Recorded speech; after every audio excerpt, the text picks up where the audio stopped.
UX करते हुए हमें यूजर का बिहेवियर एनालिसिस करना भी बहुत जरूरी है। उस बिहेवियर को ध्यान में रखते हुए हम प्रोडक्ट में क्या इंप्रूवाइजेशन करें जिससे कन्वर्जन रेट बढ़ सके। स्वागत है आपका कैलाश डिजाइन पे। मैं हूं आपका डिजाइन होस्ट कैलाश। अगर चैनल पे नए हैं तो जल्दी से सब्सक्राइब कर दीजिए, क्योंकि हम जानने वाले हैं एक प्रोडक्ट डिजाइनर बनने के लिए आपको किन किन चीजों की जरूरत है। मैं इसको ब्रॉडली दो कैटेगरी में डिवाइड करता हूं, एक स्किल सेट, दूसरा आपको क्या टूल यूज करना पड़ेगा। तो स्किल सेट पे पहले आते हैं। स्किल सेट में दो चीजें हैं, यूजर एक्सपीरियंस और यूजर इंटरफेस। इसकी नॉलेज होना बहुत ज्यादा जरूरी है। तो हम शुरू करते हैं यूजर एक्सपीरियंस से। तो ये आपने वर्ड कई बार सुना होगा, यूएक्स। यूएक्स का फुल फॉर्म होता है यूजर एक्सपीरियंस। यूजर एक्सपीरियंस वो एक्सपीरियंस है यूजर का जो उस प्रोडक्ट को यूज करते हुए फील करता है। वो अच्छा भी हो सकता है, बुरा भी हो सकता है। अब एक यूजर है, वो उस प्रोडक्ट को यूज करेगा, उससे उसको कैसा फील होता है, क्या वो उसके लिए एक सही सॉल्यूशन है या नहीं, उस चीज का पता करना यूजर एक्सपीरियंस कहलाता है। फिर उस यूजर से फीडबैक लेना जरूरी है कि क्या उसको वो प्रोडक्ट समझ में आया, क्या जो डिलीवर करना चाहते थे वहां उस तक वो चीज डिलीवर हुई या नहीं हुई, या उसको कुछ कमी लग रही है उस प्रोडक्ट में, तो उससे फीडबैक लेना भी बहुत ज्यादा जरूरी है। फिर यूएक्स करते हुए हमें यूजर का बिहेवियर एनालिसिस करना भी बहुत जरूरी है कि उस यूजर का क्या बिहेवियर है और उस बिहेवियर को ध्यान में रखते हुए हम प्रोडक्ट में क्या इंप्रूवाइजेशन करें जिससे कन्वर्जन रेट बढ़ सके, या बिजनेस के लिए जो भी कोई अदर कोई मैट्रिक्स हो जिससे बिजनेस का रेवेन्यू इंक्रीज हो सके और क्वालिटी इंक्रीज हो सके उस प्रोडक्ट की। तो उस तरह का कन्वर्जन कैसे हम लोग करें वो उस बिहेवियर एनालिसिस से पता चलता है। तो ये चीज तो हुई यूजर एक्सपीरियंस।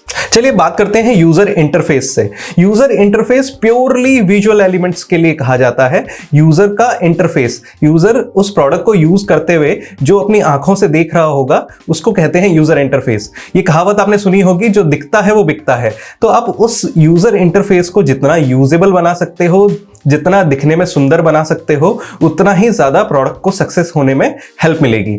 अब यूजर इंटरफेस क्या होता है? यूजर इंटरफेस होता है लेआउट। अब अगर वेबसाइट है कोई, तो वेबसाइट का जो पेज है वो उसका लेआउट हो गया। मोबाइल की ऐप है तो मोबाइल ऐप की जो स्क्रीन है वो उसका एक लेआउट हो गया। तो ये लेआउट यूजर इंटरफेस का एक बेसिक स्ट्रक्चर होता है। अब उसमें और भी चीजें होती हैं कि उस यूजर इंटरफेस जो लेआउट है उसके अंदर कलर्स क्या यूज किया जाए, उसके अंदर टाइपोग्राफी क्या यूज करी जाए, मतलब फॉन्ट किस तरह के यूज किया जाए। क्या आप सेरिफ फॉन्ट्स यूज करना चाहते हैं या सैंस सेरिफ फॉन्ट्स यूज करना चाहते हैं, आप उसके अंदर किस तरह के पैटर्न्स यूज करना चाहते हैं, बैकग्राउंड किस तरह का होगा, उसके अंदर किस तरह के इलस्ट्रेशंस डालने चाहिए, या फिर कोई ग्राफिक का एलिमेंट है तो वो किस तरह का डालना चाहिए। कुल मिला के सारी चीजें मिलके एक क्वालिटिव आउटपुट निकलना चाहिए। अब इसमें एक चीज मैं और ऐड करूंगा कि जो फॉन्ट है वो एक बहुत ज्यादा क्रिटिकल रोल प्ले करता है। तो अब जो आपने फॉन्ट लिया है, उस फॉन्ट की जो साइज आपने सेट करी है उस प्रोडक्ट के लेआउट पे, क्या वो पढ़ने में आ रही है ना। एक वर्ड होता है लेजिबल। लेजिबल मतलब वो कितना ज्यादा यूजर के पढ़ने में आ रहा है।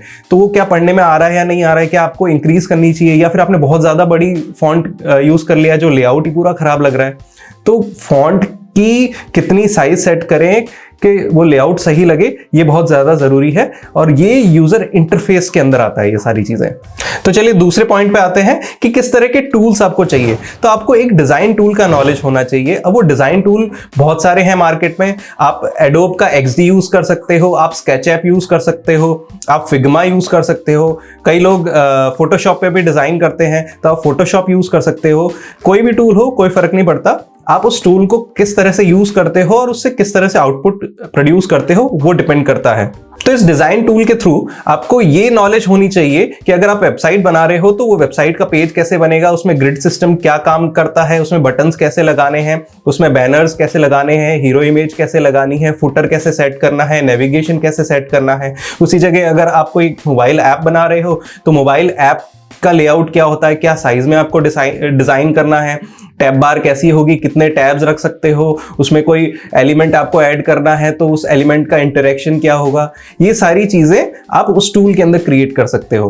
अब आपने सारी चीजें क्रिएट करी तो आपको इस चीज का नॉलेज होना चाहिए कि वो सारी चीजें जो आपने डिजाइन करी है वो एक डेवलपर, एक कोडर जो उस चीज को कोड करके क्रिएट करेगा एक प्रोडक्ट जो एक यूजर यूज कर सके, उस तक ये सारी चीजें कैसे पहुंचाओ, वो सारे असेट्स कैसे पहुंचाओ, इमेजेस हो गई, ग्राफिक्स हो गए, एनिमेशंस हो गए, ये सारे उस तक कैसे पहुंचाओ, वो भी उस टूल के थ्रू होता है, लेकिन उसकी नॉलेज होने भी आपको जरूरी है।